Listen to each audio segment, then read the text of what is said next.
छतरपुर में चैत्र नवरात्र के अंतिम दिन शुक्रवार को भगवान श्री राम के जन्मोत्सव के अवसर पर शहर में भव्य और ऐतिहासिक शोभा यात्रा निकाली गई। दोपहर करीब 2 बजे भगवान श्री राम के जन्म की लीला का मंचन हुआ, जिसके बाद ठीक 3 बजे शोभा यात्रा की शुरुआत हुई। रात करीब 10:30 बजे यात्रा पुनः कार्यक्रम स्थल पर पहुंची, जहां भगवान की आरती के साथ आयोजन का समापन हुआ। इस वर्ष खास बात यह रही कि डीजे के अभाव के बावजूद राम भक्तों का उत्साह चरम पर रहा और पूरी यात्रा जय श्री राम के जय घोष से गूंजती रही। शोभा यात्रा शहर के पुरानी गल्ला मंडी स्थित रामचरितमानस मैदान से प्रारंभ हुई। यह यात्रा चौक बाजार, सिटी कोतवाली, महल रोड, छत्रसाल चौराहा, आकाशवाणी तिराहा, जवाहर रोड, बस स्टैंड, फव्वारा चौक, मऊ दरवाजा और हटवारा होते हुए पुनः कार्यक्रम स्थल पर पहुंची। लगभग 8 किलोमीटर लंबी इस यात्रा में हजारों की संख्या में श्रद्धालु शामिल हुए।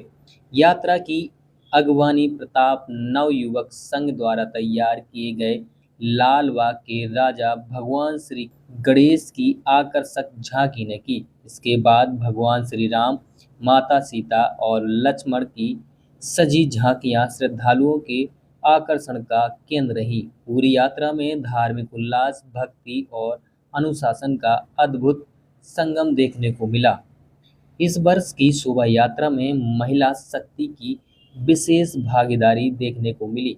करीब 2500 युवतियां 40 टोलियों में शामिल होकर लगभग 8 किलोमीटर तक लगातार करतब दिखाती रहीं। इसके अलावा लगभग 1200 महिलाएं भी यात्रा में शामिल हुई। यह दृश्य शहर के इतिहास में महिला सहभागिता का एक नया अध्याय जोड़ता नजर आया। प्रताप नवयुवक संघ द्वारा इन युवतियों को पिछले 1 महीने से प्रशिक्षण दिया गया था। सभी टोलियों की पोशाक एक समान थी, जिससे एक रूपता और अनुशासन साफ झलक रहा था। युवतियों ने तलवार, मुखदर, कटार, ढोल, झांझर और धर्मध्वज के साथ साथ कराटे का भी शानदार प्रदर्शन किया। तलवार और मुखदर का प्रदर्शन करने वाली युवतियां पूरे मार्ग में नंगे पैर रहीं, जो उनके समर्पण और आस्था को दर्शाता है। विशेष रूप से सोनी समाज द्वारा भी युवतियों की एक टोली शामिल की गई, जिसने अपने प्रदर्शन से लोगों का ध्यान आकर्षित किया। भगवान के रथ को खींचने में भी महिलाओं की बराबर की हिस्सेदारी देखने को मिली, जो समाज में बढ़ती समानता का प्रतीक है। शोभा यात्रा के दौरान शहर में सामाजिक समरसता और भाईचारा की अनूठी मिसाल भी देखने को मिली। हिंदू समाज के व्यापारियों और विभिन्न संगठनों द्वारा जगह जगह टेंट लगाकर श्रद्धालुओं का स्वागत किया गया। वहीं जैन समाज ने कोतवाली के पास स्वागत व्यवस्था संभाली। मुस्लिम समुदाय ने भी बढ़ चढ़कर भागीदारी निभाई। मुस्लिम समाज कमेटी द्वारा फूलों की वर्षा कर श्रद्धालुओं का स्वागत किया गया। साथ ही शरबत और कोल्ड ड्रिंक्स वितरित कर भाईचारे का संदेश दिया गया।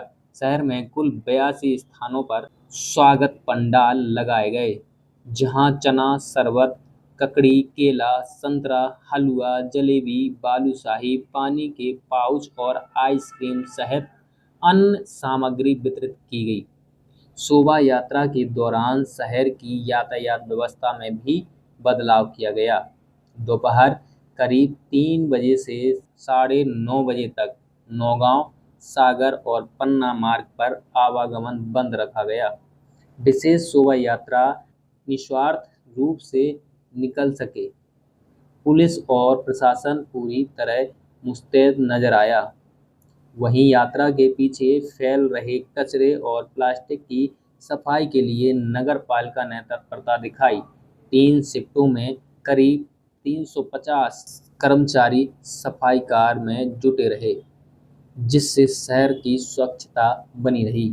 हर वर्ष की तरह इस बार शोभा यात्रा में डीजे की भरमार देखने को नहीं मिली।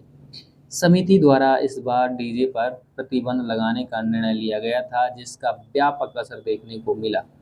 झांकियों के साथ डीजे नजर नहीं आए। हालांकि यात्रा के अंत में मात्र 3 डीजे शामिल रहे, जहां युवाओं ने भक्ति गीतों पर नृत्य किया।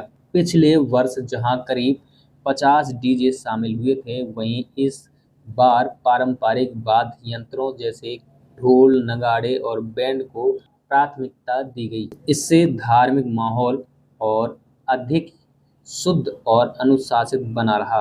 कुल मिलाकर रामनवमी की यह शोभा यात्रा आस्था, अनुशासन, महिला शक्तिकरण और सामाजिक समरसता का अनूठा उदाहरण बनकर सामने आई। बिना डीजे के भी श्रद्धालुओं का जोश कम नहीं रहा, बल्कि पारंपरिक धुनों और जय श्री राम के उद्घोष से पूरे शहर को भक्तिमय कर दिया। इस आयोजन ने यह साबित कर दिया कि जब समाज एकजुट होकर धार्मिक और सांस्कृतिक आयोजनों में भाग लेता है, तो वह न केवल परंपराओं को जीवित रखता है, बल्कि नई प्रेरणाएं भी देता है। वहीं कुर्मी समाज के लोगों ने शुद्ध घी से बनी खिचड़ी श्रद्धालुओं को बांटकर उनका सम्मान और स्वागत किया। रामनवमी से शोभा यात्रा में आप लोग क्या संदेश देना चाहते हैं? कहाँ से? हमारा सबसे बड़ा संदेश है कि पूरा छतरपुर शहर राममय हो जाए और यहाँ के लोग भी उस मर्यादा और अनुशासन जो आज हम देख रहे हैं कि धर्म अरे राम जी ने संदेशा भिजवाया।